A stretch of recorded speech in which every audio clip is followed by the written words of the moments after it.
How did your paths originally cross with Jerry Klein? I would go down the stadium and watch baseball. This is the municipal stadium. The old Jamestown Municipal Stadium. And Jerry would be always sitting outside the clubhouse on a little bench, and his car would be parked right there too. So one night, I don't know, I just got a kick out of him.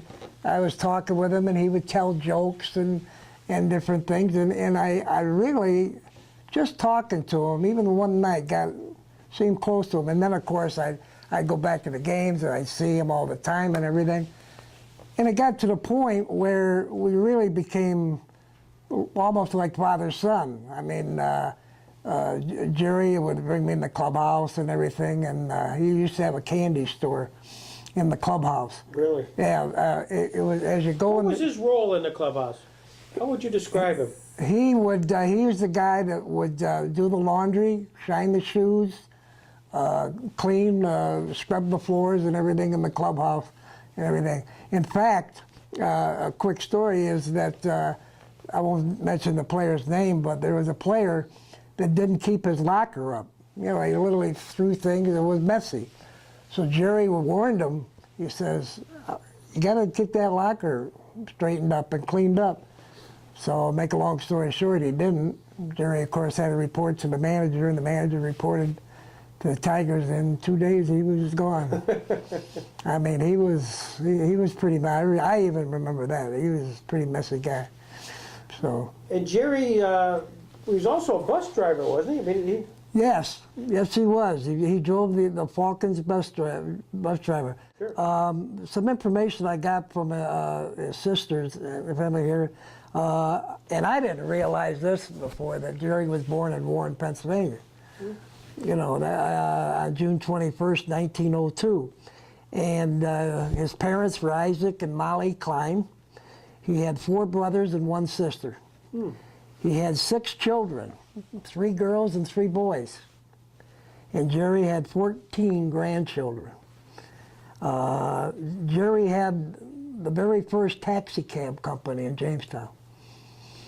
I was amazed at that. I remember the old taxi cab company down by the old Harvey and Carey drugstore. Right. Of course, you were even born then, probably.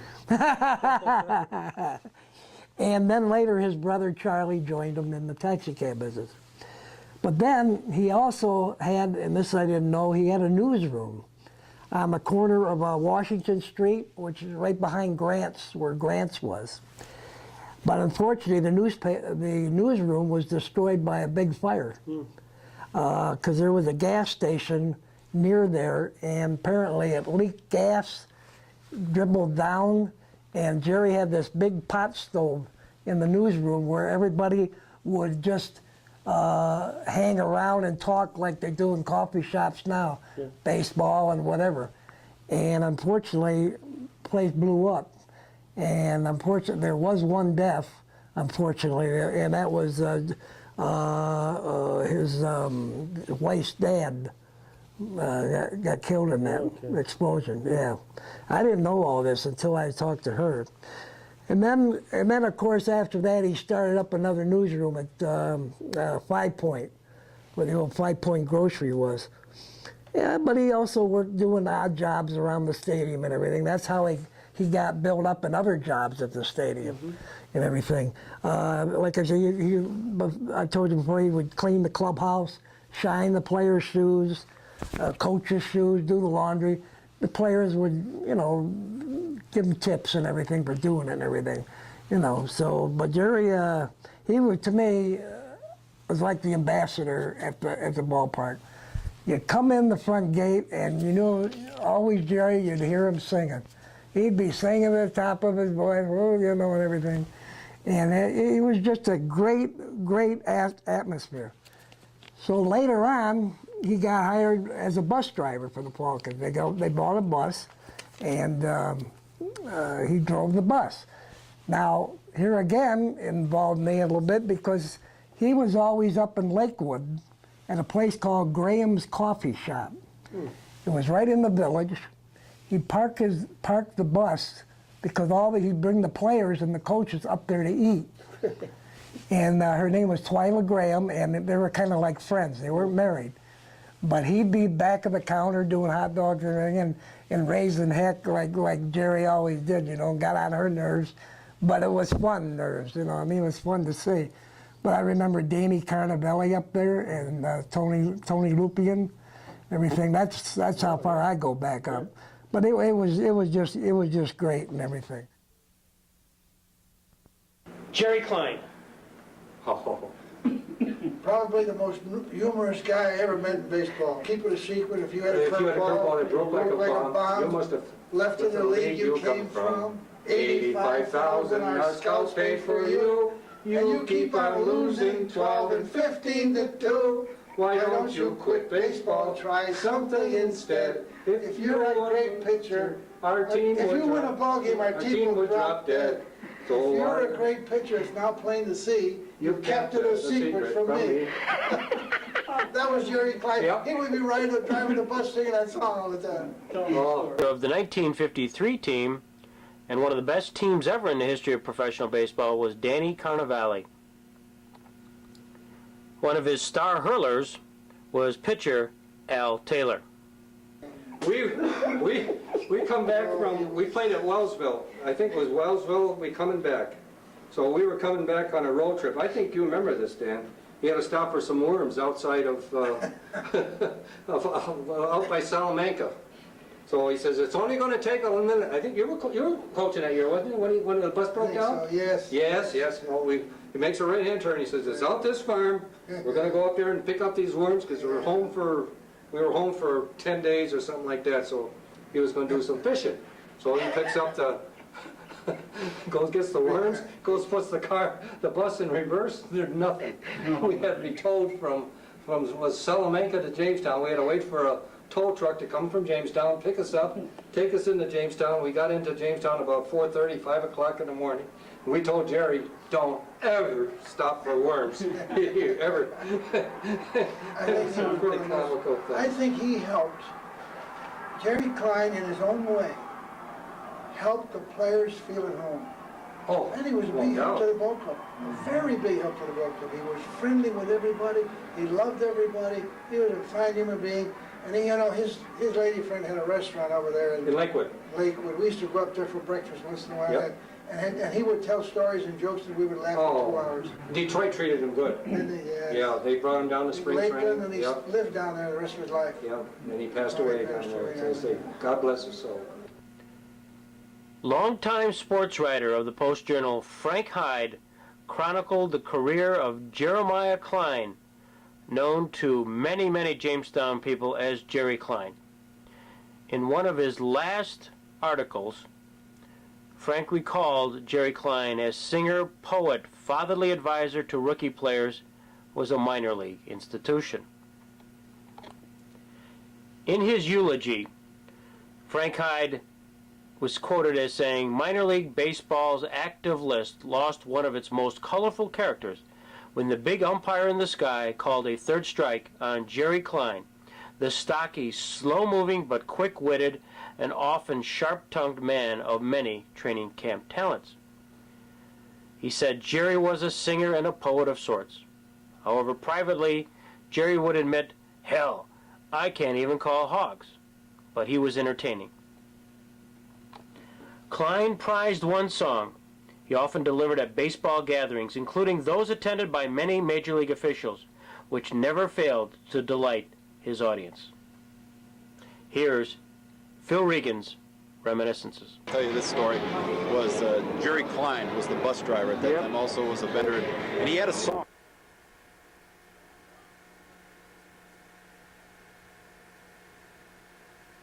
And I still remember it. This goes back, what, 30-some years, but and he had a way of putting the young ball players in place. They got a little cocky, and we had one of the players, when the guy had got a little money for signing, was down there. He said, I got a song for you, kid, and he sang it to him. It went like this: if you threw a curveball that broke like a bomb, you must have left it in the league you came from. 85,000 our scouts paid for you, but you keep on losing 12-15 to 2. Why don't you quit baseball? Try something instead. If you'd win a ball game, the team would drop dead. If you're a great pitcher, it's now plain to see you've kept it a secret from me. But you had to see Jerry sing. He had a big cigar in his mouth, and it was a great experience riding those buses and listening to Jerry. Jerry Klein was born in Warren, Pennsylvania on June 21st, 1902, the son of Isaac and Molly Klein. His parents came from Germany and settled in Ludlow, Pennsylvania. They then moved to Warren, Pennsylvania. At age 6, Jerry moved to the Jamestown, New York area, where he settled and ultimately met his wife, Hazel Finnerty. While in Jamestown, Jerry had a variety of jobs, including working at Marlin Rockwell as an inspector. He ran a taxi company, operated a newsroom on Washington Street, a candy store at 8th and Main, and during his more tender years was a streetcar conductor. But his real claim to fame in this area was when he connected with the Detroit Tigers and became the jack of all trades. 48. Flo Wick has been a constant fan of the Jamestown Falcons, Tigers, and she recalls Jerry Klein. Klein, oh, what a guy. Tell me about Jerry Klein. Jerry Klein, oh, funniest guy you ever met. Character, real character. He was the bus driver when I knew him. And he could tell you more tales and more jokes and put on more shows than anybody. He was a real character. His daughter used to sit with me in the stands. And Jerry was just a fantastic person. You just didn't want to get him mad, though. He had quite a temper. He was feisty, very feisty. But he was just full of jokes and laughter all the time, and he was either selling hot dogs or driving the bus. You never knew what Jerry was going to be doing next. He just sort of seemed to run the place down there. In the Army, okay, and I'm hitchhiking home from Harrisburg, and here I am, out there on the side of the road. Here goes the Jamestown Falcons bus by.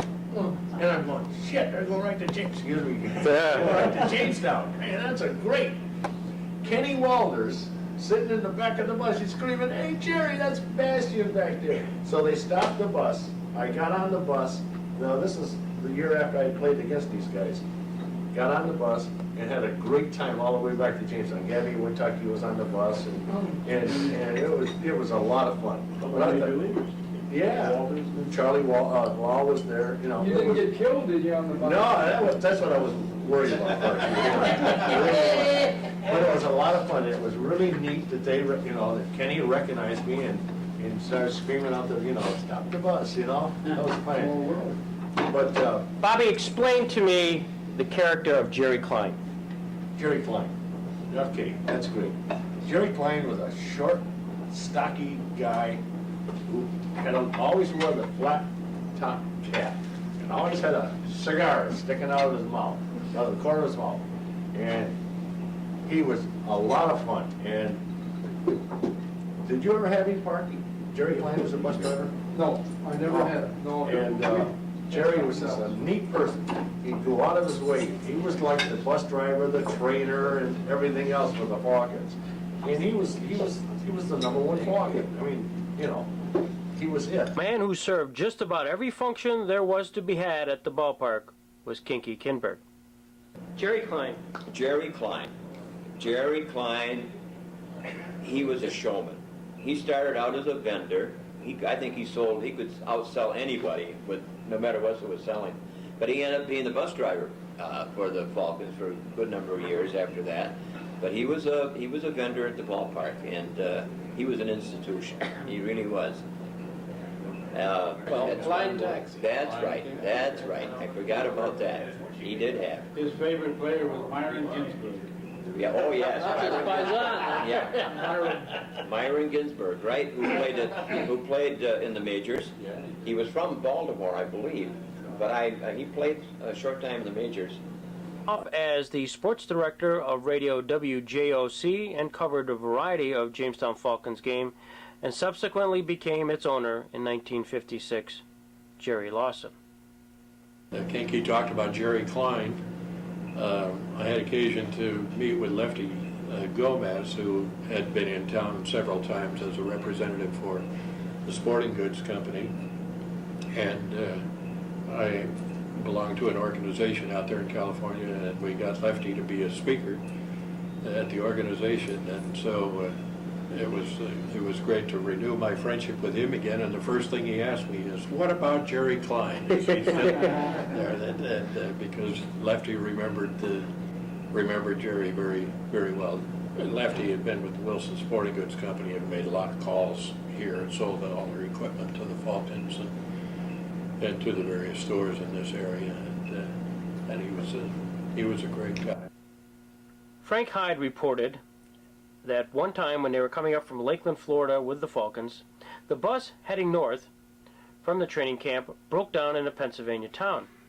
Taking advantage of the 2-hour lull in travel, Jerry Klein and Frank Hyde were wandering about the main street, sort of window shopping. It was a Friday afternoon and the streets were crowded with hurrying shoppers. "What do you think would happen if I stopped on a corner and sang my rookie song?" Jerry asked. I advised them to lay off, pointing out small-town police are sometimes touchy about visitors disturbing the peace, and their slammers are cold, cheerless places. "Betcha a chicken dinner," Jerry grinned. So at the next corner, the round man removed his cap and launched into his rookie song, his bassoon voice echoing up and down the street. In a matter of moments, a crowd of hundreds were jamming up the intersection. When Jerry finished, his audience gave him a rousing round of applause, but I was nearly correct about the slammer. A policeman, who had untangled the resultant traffic snarl, walked over, halted us, and warned, "That was fine, but I need a singing troubadour on my beat like I need a hole in the head."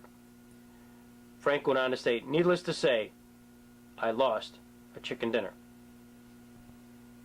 One of the star pitchers for the 1948 and 1949 Falcons was Dave Werner. Yeah, he was a character. Now, he was the bus driver?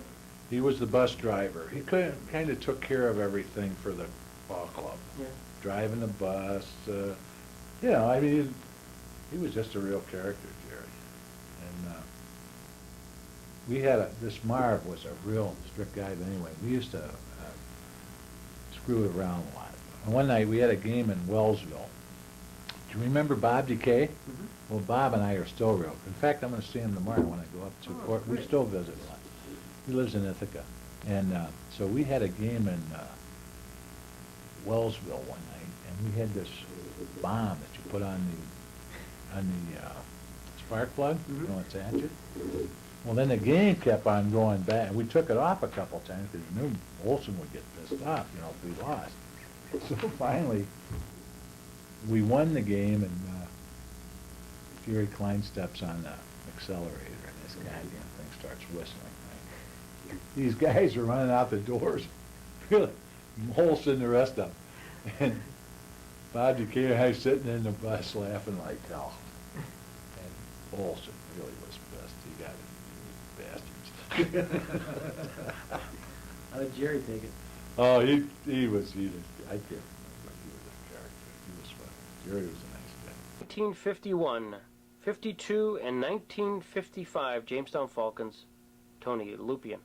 One of the features of our operation was a bus driver named Jerry Klein. He was a beauty, I want to tell you, if you don't know the history of this guy. He'd done a little burlesque. He could sing a little bit, dance a little bit, little fat round man, and he'd give you those eyes like a dog that had just done a bad thing to you and look up at you. But he knew some of those old songs pretty well, and he and I used to sing together a lot. Incidentally, he had been the driver for Lucille Ball when she was a child, 15, 16, just getting out of high school. He was kind of the chaperone for her, to drive her to school and everything, to see that nobody was troubling her. So he had some great stories, and the kids loved him.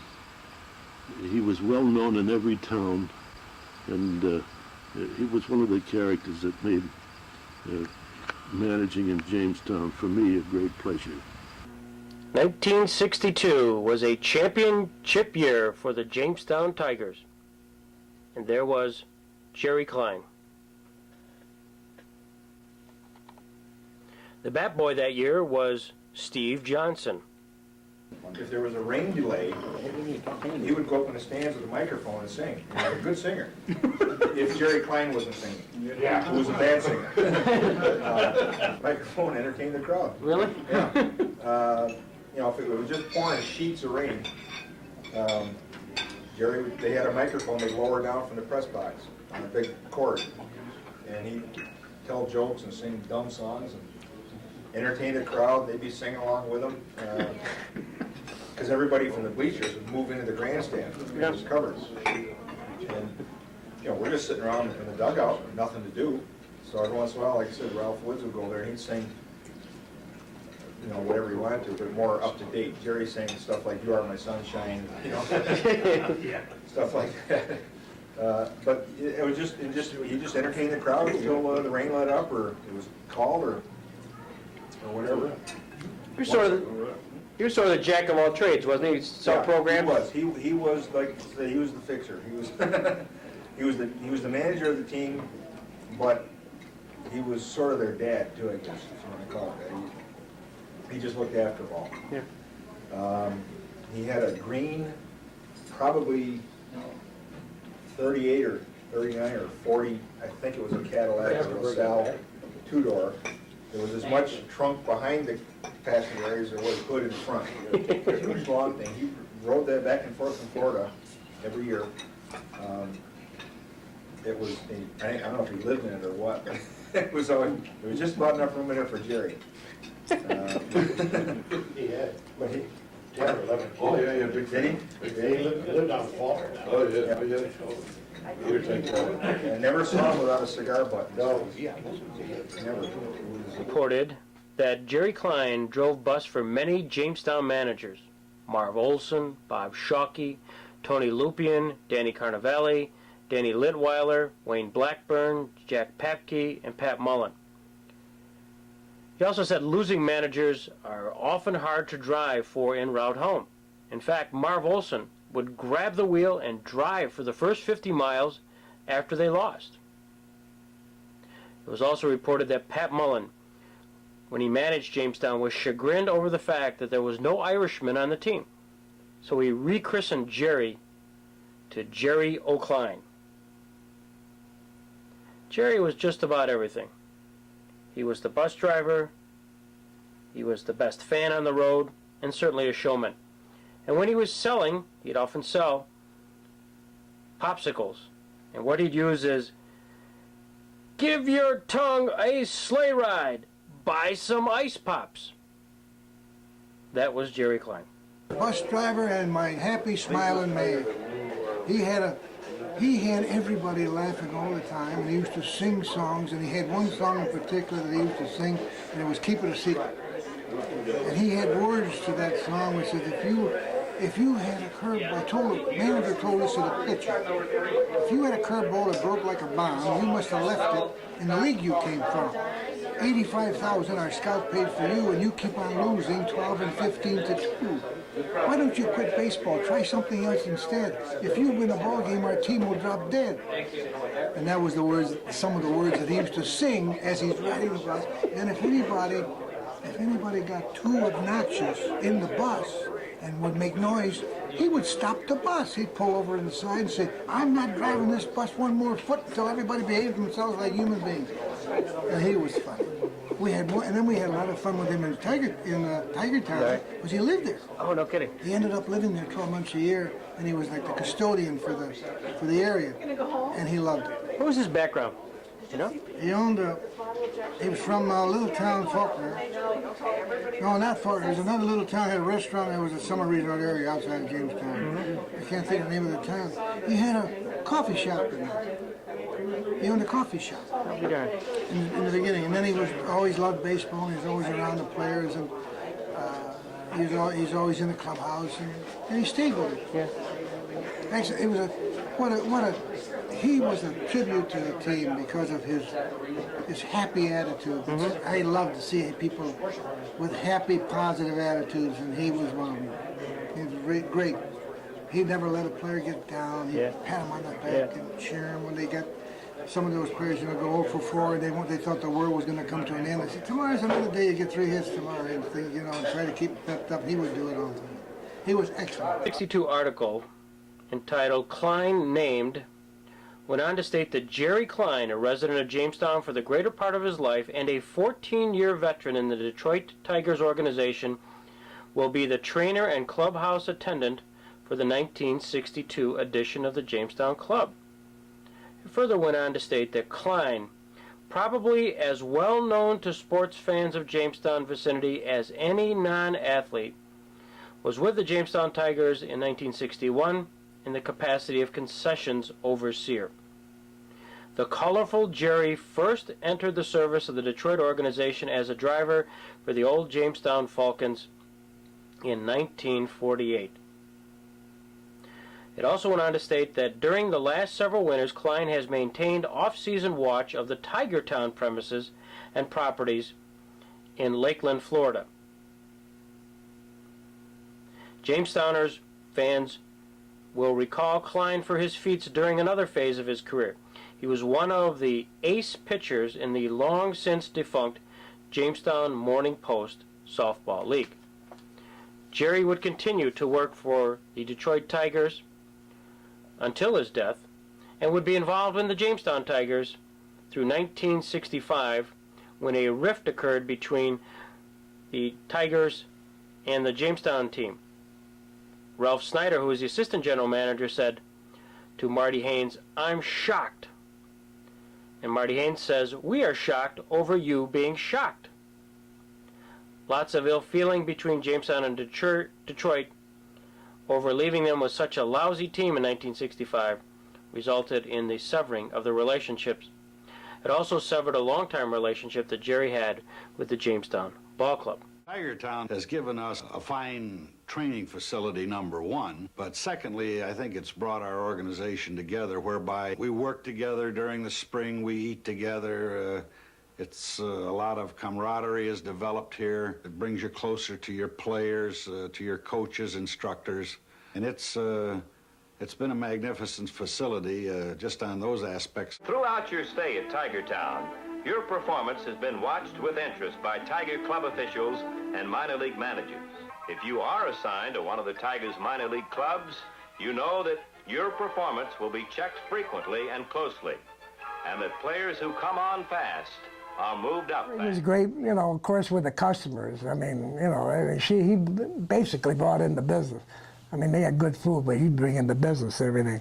So, but later the Detroit Tigers sent him to school to be a trainer. And I guess he turned out very good to be a trainer. At the stadium, he would, besides being a trainer, like I said, would run a little candy store to make a little money on the side and everything. It was right next to the manager's office. Did you ever see the old clubhouse? Mm-hmm. Okay, as you walked in and you went to the right, the manager's office, and then under the stairway there was a little cubby. Well, that's where Jerry's candy store was. So that was great. He drove up until he passed away in 1932 Plymouth Coupe. It was really cool. He even had a fan on the dashboard to keep him cool. But the thing, I mean, he was, he smelled like cigars all the time because he smoked cigars like crazy. But then, come winter months, he would go down to Dunedin, Florida. And he loved to fish. Boy, he loved to fish a lot. And play cards at the Moose Club here locally and in Florida. He also would wear, when he went to the dog races down there, which he did a lot, his sister told me this, he would wear his patent leather shoes and bow tie and everything and get all spiffied up to go to the dog races. In the picture of Jerry doing this, I cracked up. I couldn't believe it. you know. But then come spring training, he became a trainer at the old Henley Field in Lakeland before it came Tiger Town and everything. And there he started, spent 30 years, he spent 30 years with the Tigers as a trainer and as an equipment man. He was trainer for a guy that I became very involved and close to, a pitcher by the name of Sam McDowell. Sudden Sam. Sudden Sam was a fantastic individual to Jerry and to me. Jerry introduced me to him, and Sam and I hit it off. In fact, Sam called me one night and he said, "Hey, I've got me up. I'm coming down to Jamestown. We'll go out to dinner and everything." Man, I was shocked. I wasn't expecting this. So he came, stayed at my place overnight and everything, and went to the Red Coach. Really? So the waitress brought the bill, and it says, "Mr. McDowell, it's all taken care of. Who paid for it?" "Well, that's okay. Mr. Barone got to bring the bill back. I want it now." He wouldn't let me pay. He insisted on paying and everything. So that's not because he was a good guy, but it just to show you the type of guy he was and everything. But I also, through Jerry, met great guys like ex-Tigers, Jimmy Leland, of course, the present manager. Leland, when my babies were born, sent me a little gift and everything. And, you know, this is what I'm saying, how baseball people, I mean, they're just, I don't even have a word for it. They're just outgoing. And of course, Bob Swift was another great guy that I got letters here from Bob Swift. Frank Scaff, Pat Mullen, and the great guy that I love, Stubby Overmeyer. You know, I mean, these were names that will always be in Jamestown. I mean, associated with Jamestown. They loved Jamestown and we loved them. I mean, really, it was just fantastic.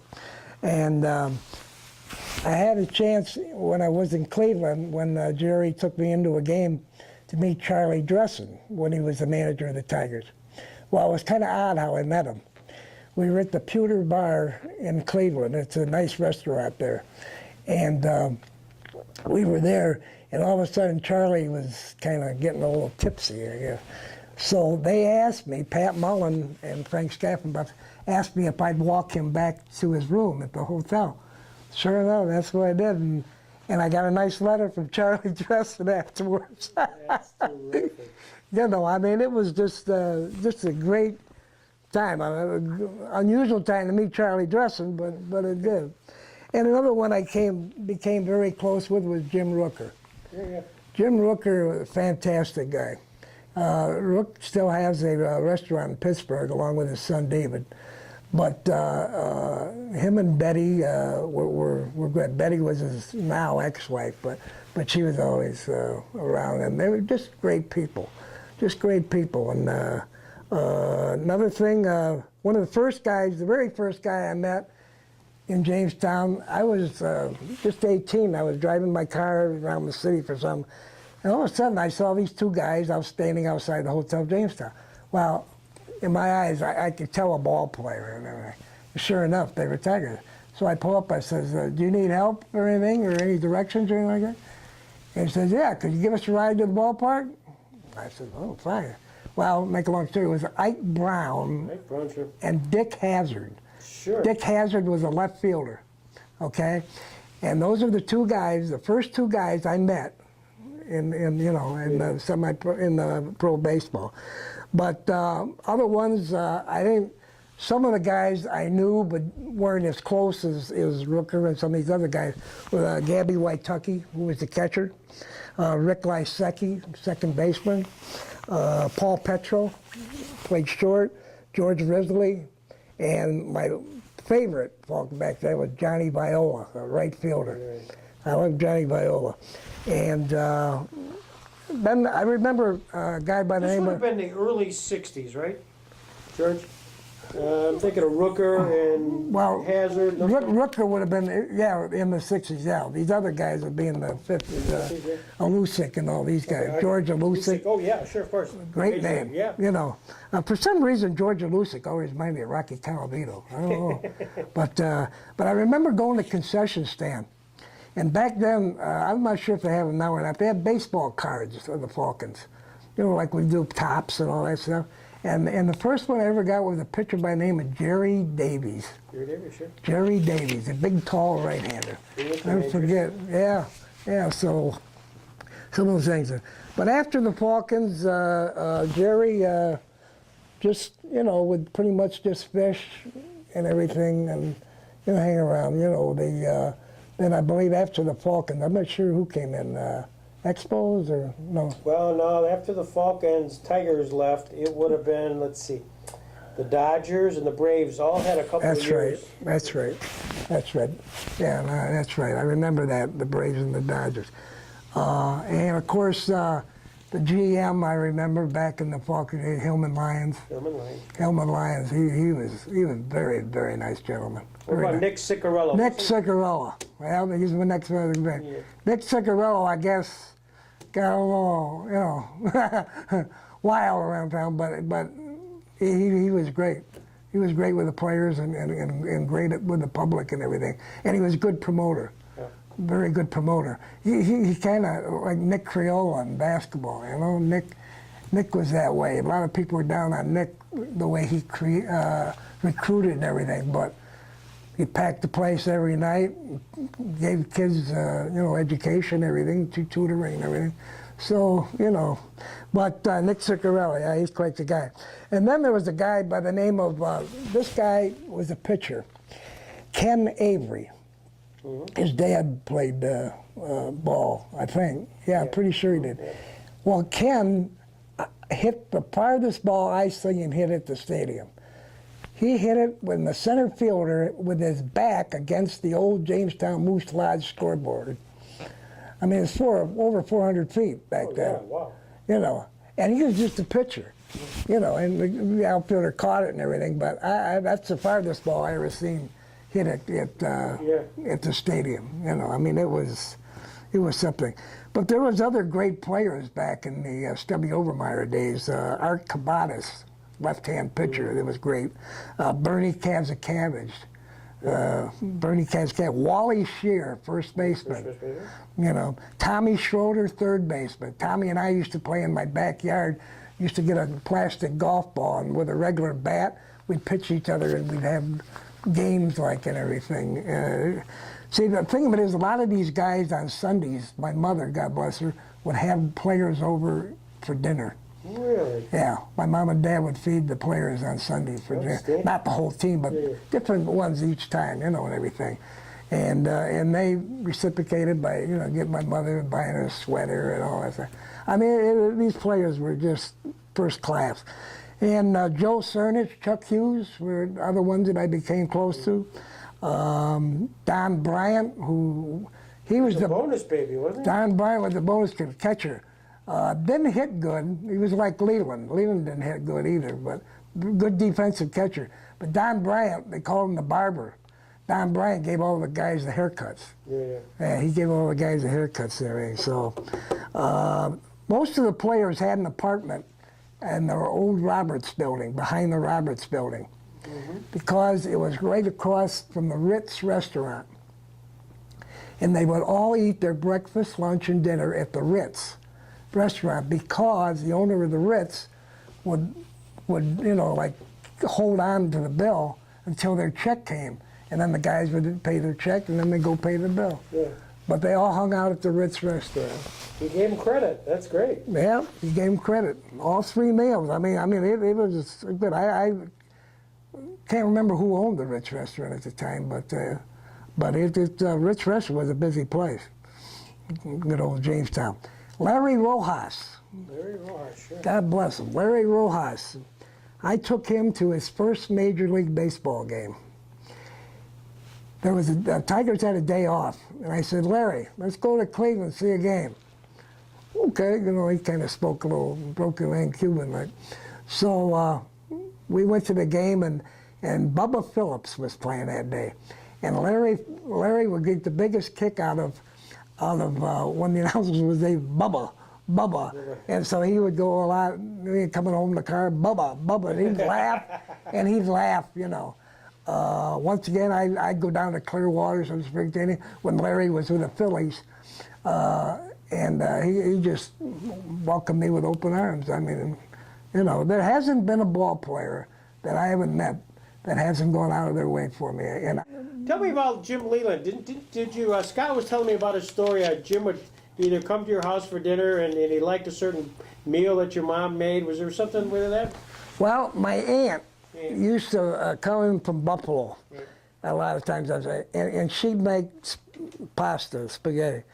And of course, Leland, he just fell in love with my aunt's, you know, pasta and everything. Jimmy Leland was more like I'm a type when he was here in Jamestown, kind of quiet, didn't hang around guys like Mickey Fedak and all these guys. He was more like a Jim Mooring, played first base for the Tigers. You know, more laid back and everything, but he was, you know, great. But yes, he was one of the visitors to the house for dinner. Make the pasta. Yeah. He stayed with the Falcons till the Falcons or the Tigers left. Right, till the Tigers left. That was about 65, I think. That's when he broke off. Did he move from Jamestown? Well, he'd stay with his daughter up in Kennedy. Mm-hmm. He got up on the hill there. He'd stay there and everything. But in the wintertime, he'd go to Dunedin because, you know, and fish and everything. Dunedin was more or less his winter home. 1962. Tell me about Jerry. Everybody. As you've had on other tapes and other personalities that you've talked to, he was the ambassador of baseball. He seemed to have a feel for what these young men were up against. He befriended them all. He could be very serious when he had to be, but he could bring some comedy in when it was necessary. He was the kind of guy that would do it all. He would drive bus. He would do the laundry. He would coach.